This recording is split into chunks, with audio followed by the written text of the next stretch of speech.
Next up, we've got Tempo Beast. As the name suggests, this is a very high tempo composition, which means that it's going to be very strong the moment you play it, and the trade-off for that is that it's going to be difficult to scale into the late game. Now, don't let that deter you from playing this. I would say Tempo Beast is really good at getting second places, which is still amazing when we are trying to increase our MMR. Now, what is the concept of Tempo Beast? It's utilizing token minions, so Sewer Rat, Rat Pack, High Main, Coiler, and then use an engine to take advantage of those tokens. Mama Bear, Croc, and early on, Bird Buddy. The preferred tavern tier for this composition is tier 5, and that comes as no surprise. That is because on tier 5 we can roll into more Mama Bear, more Crocodile, and those are really the key pieces for Tempo Beast. Another tier 5 beast is Baby Crush, and this is a very specific card.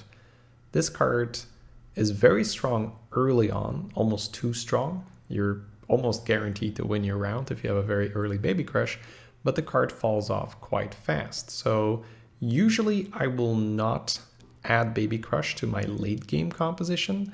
It's only when I find Mama Bear early and then I pick up a Baby Crush pair and eventually triple it that it tends to stick around the whole game, because a golden Baby Crush that is being buffed by Mama Bear multiple times, because when you triple a beast card when Mama Bear is on the board, you just get a bunch of stats. That's going to be too good to sell. But unless that happens, don't worry too much about, oh, I need to roll for Baby Crush. It's mainly the Mama Bear and a Crocodile. The other beast you're really looking for is the Rattler, the Reborn Snake. This is just what makes your composition go from meh to insane. Just imagine if almost all your beasts are reborn, you're pretty much twice as strong. Not exactly, but that's sort of what it comes down to. Very consistent, very strong. So what are our preferred reborn targets? If we get the Reborn Snake early, hey, we throw it on whatever we have. If we just have a High Main, throw it on a High Main. That's totally fine. You can always roll more later. But assuming that you have a choice, lots of beasts on your board, Mama Bear and Crocodile are always good bets, because this means that if they do get sniped, you have a second chance to keep them alive, and that's going to make your fight way better.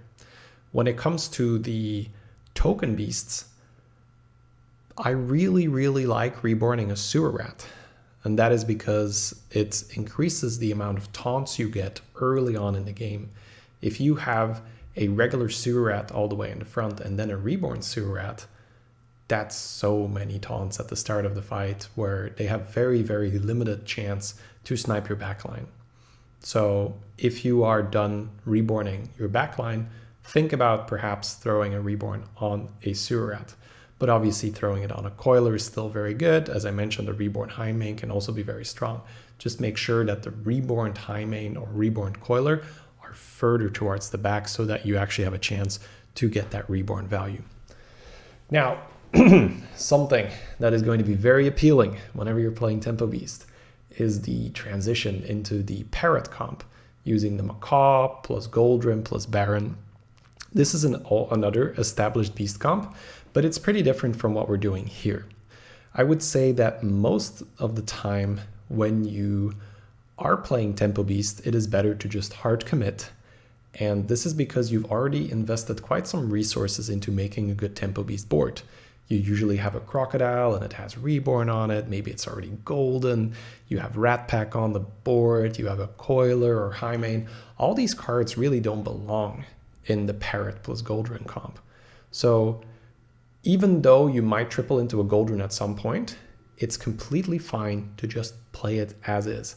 Hey, this is a Goldrim.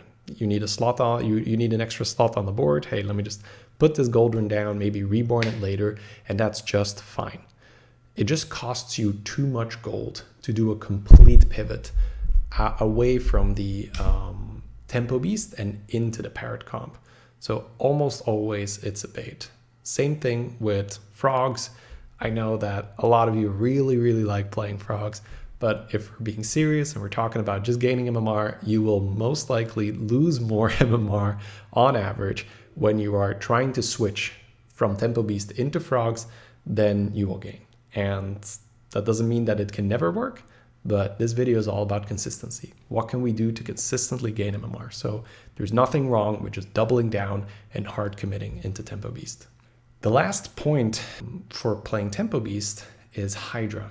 Hydra is this super tempting minion, and I would throw this in the category of the baby crush where, yeah, sometimes I'll have a Hydra on my board, but usually it's when I have 2 Mama Bears early and I just need to fill my board with beasts and I roll a Hydra. Oh, there's another Hydra. Hey, I tripled it and it's a massive Hydra. That's too good to throw.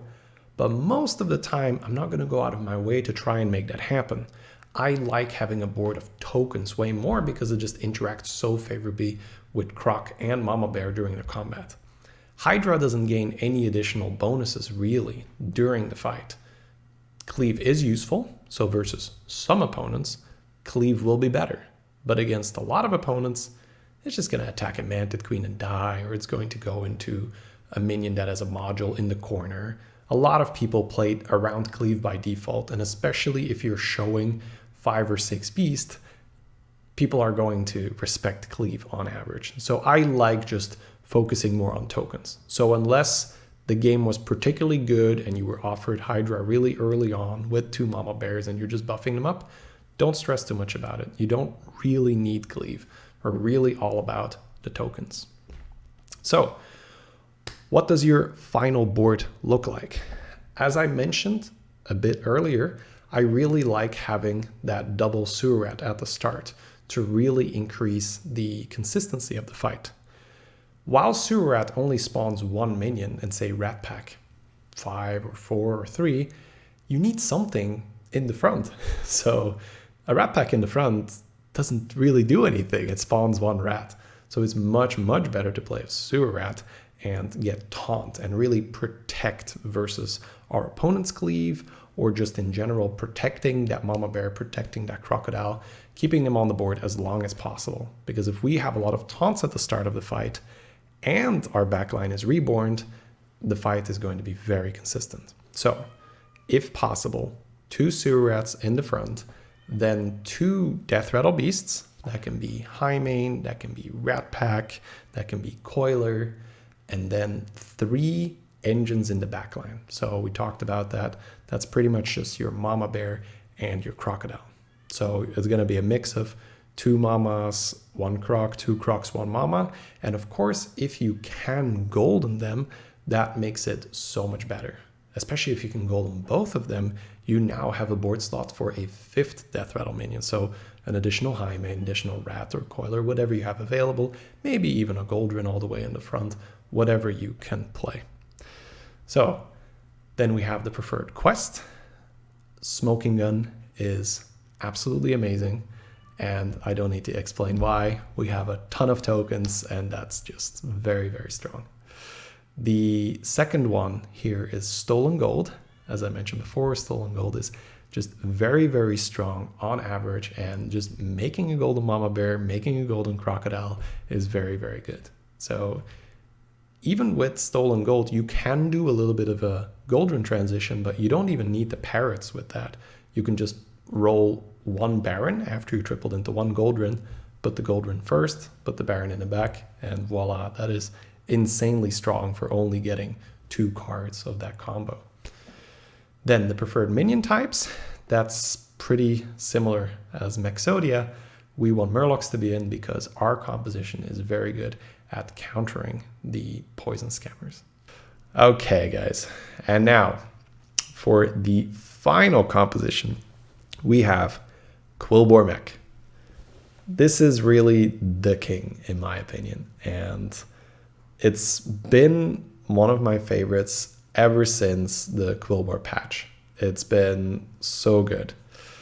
It's similar to Tempo Beast in that it's just so consistent. So the floor is very high, which means that when you're playing a Quilboar-mech composition, you're very likely to at least place in the top 4. And then it just gets better from there, because a very high tier, a very high quality Quilboar-mech composition can win games, absolutely. So How does it work? The basic strategy behind Quilboar-mech is that you use Divine Shields, Deflecto mainly, Gem Splitter to then get gems from the Divine Shield, and Ground Shaker to put the gems on to feed your Divine Shields a lot of attack. So it's hyper synergistic, this kind of board. Now, I talked about Deflectobot. This card is really what makes or breaks this kind of composition. Deflectobot is so incredibly strong when you compare it to other Divine Shields, because not only does it have this benefit that it just gets bigger during the combat if mech spawn, not the biggest deal, but still relevant, it can regain its Divine Shield, and not that, it can regain it multiple times. So when you are doing the math, when you are calculating how impactful a minion is, that is an insane difference with, say, a Bronze Warden or a Crackling Cyclone. So the comp is called Quilboar-mech for a reason. You really, really want to Deflectobot. So this is really the linchpin, the crucial card. Now you can start off not having it if you happen to high roll, you find some gem splitters, you get a Bronze Warden. Sure, don't roll past that Bronze Warden early, say, well, it's not a Deflectobot, but keep it in the back of your head that you really, really do want to switch. What is particularly nasty is when you have multiple Deflectobots, usually 2. In order to have more, you'd need the golden, and we usually don't do that. And they each have a replicating menace on them, which means that they can have a reset on their shield from a taunted micro-mummy, which is very common. And then they reset each other afterwards, which is just very, very, very strong. So huge, huge part of the composition is Deflectobot. So this is a very common build, I would say, for heroes that go to tier 3 early. So generally speaking, that is referred to as going 3-on-3. Now, if you've watched my quest video, I did talk about how I don't like doing that. I would say the exception is when you are playing a hero that is good at it. So an example would be Cookie. Cookie can discover a minion on the turn you go to 3, so that is a huge difference. Galewing discovers a minion the turn after you go to 3, so that gives you some advantage. You can also play a Togwaggle, who can still go 3-on-3 and then hero power the shop, not on the turn, not on the 6 gold turn, but still on the 7 gold turn. And there's many others. There's like Pyramid, which doesn't hate going 3-on-3 because you kind of want a big minion to hero power anyway. And it's really in those games where you get early access to Deflecto, early access to Gem Splitter, that Quilboar-mech tends to happen a lot. The early game for Quilboar-mech, a lot of the time, will be more Quilboar oriented. So this is because of the Brute. Brute is such a good early game card because it accumulates a lot of gems, especially if you roll it in combination with a banner board, but even a Thorncaller is usually more than fine.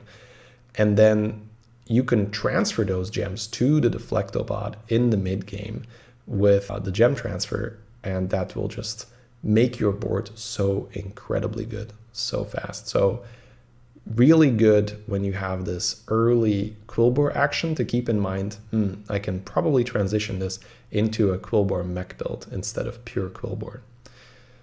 Now, a really, really big deal is that tier 4 is your home. We live on tier 4. We do not want to leave the comfort of tier 4. This is because, yeah, you could triple into Buster, you could technically go to 5 and roll Mackerel, but the really bread and butter cards are all on tier 4 or below.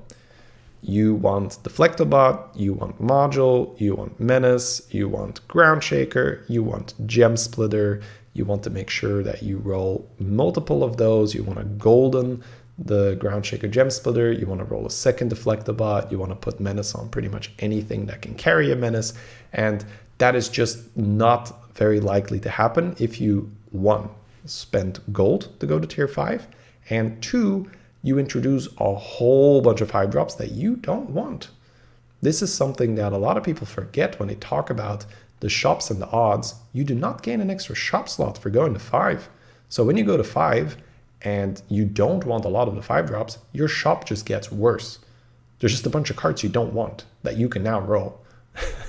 So Keep that in mind. When you're playing this composition, tier 4 is where it's at. Let's talk about what your end game board looks like.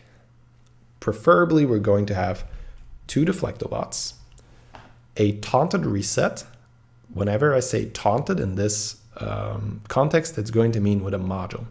And it's because of the consistency the module offers. So if you have a regular taunted reset, so let's say a Micro-Mummy that doesn't have a shield on it, then your opponent can just attack first, kill the Micro-Mummy, and you don't get any value. Now, if the Micro-Mummy has a Divine Shield on it, not only could you get one reset with, you know, them attacking first, then you attack with your Deflecto, you could get both your Deflectos to reset. If you attack and they attack on the shield, then you attack with your second one, and then they proc the reset. So very, very good. It's for that reason that we usually want a second taunted shield as well to increase the consistency, because they can still attack with Wind Fury, they can attack with a Leroy, or you could just attack second and lose some value. So it is nice to have a second taunted shield as well. So this can be a taunted Bronze Ward, and this can be a taunted Crackling Cyclone. This could be a second module on a minion. Keep in mind though that the reset value of the second taunted Divine Shield does go down a lot, because your Deflectos cannot reset twice as long as there's still taunt alive, because your opponent can't attack into the Deflecto. So that is a big deal. It's a big caveat. Keep that in mind. All right, so after the taunted reset and the taunted shield, you'll have your backline, which is going to be either 2 Gem Splitters and a Ground Shaker, or a Gem Splitter, Ground Shaker, and another reset, which wouldn't be taunted. And this is for the reason that your opponent can then attack into the Deflectobot, then the reset attacks and gives you even more shields. The preferred quests for this type of play, it's going to sound a little weird, but Red Hand is probably the quest that I have the most whenever I play this. And the reason is that Deflecto is just so incredibly good with Red Hand, because you can buff War Gear, you can buff Menace, you can just hold Deflecto in your hand. And we already talked about just how incredibly well Deflectobot scales any kind of damage. So adding +12/+12 to Deflectobot is almost like adding, 24 damage to another shield, or sometimes 36 when you get multiple resets. So it is really, really ridiculous just how good that card is. The other one, big surprise, is Stolen Gold, because getting a Golden Gem Splitter early in the game is pretty good. So I know it's getting a little old, but this quest is very good. So if you can complete Stolen Gold, it's going to fit almost any composition. Late game strategy for this composition is a little tricky, because there is going to come a time where you need to make the decision to sacrifice your Gem Splitter and your Ground Shaker, preferably after you've moved the gems off your Ground Shaker to make your Deflectobots bigger. And this is whenever you feel like you just need to win one more fight. Now, this can be when you're low health and you're not confident that you're going to make it through the next round. This can also be whenever you just are faced off with your last opponent and you think it is going to be the last fight. It doesn't make sense to be weaker than you can be at that stage. Now, what do we want to play instead? The most common thing to add here, it's more resets. So Micro-Mummy, Harvest Golem, those kind of cards. But a really, really good reset is Kangurs. And here's why. If you have a Micro-Mummy with a module on it, your opponent's going to kill the Micro-Mummy. Then the reborn mummy is going to attack and kill itself as well, which means the Kangur now has 2 Micro-Mummies inside, because the reborn version counts as a regular Micro-Mummy. So the Kangur attacks and spawns 2 Micro-Mummies, which resets your Deflectobots. Then the Micro-Mummy number 1 attacks, resets again. Then the token attacks, gives your opponent the time to miss into the Deflectobot again. Then Micro-Mummy number 2 attacks, up a full reset again. And you can really see just how ridiculous this gets. So a almost perfect endgame is where you have taunted Micro-Mummy and just 2 Kangurs on the board.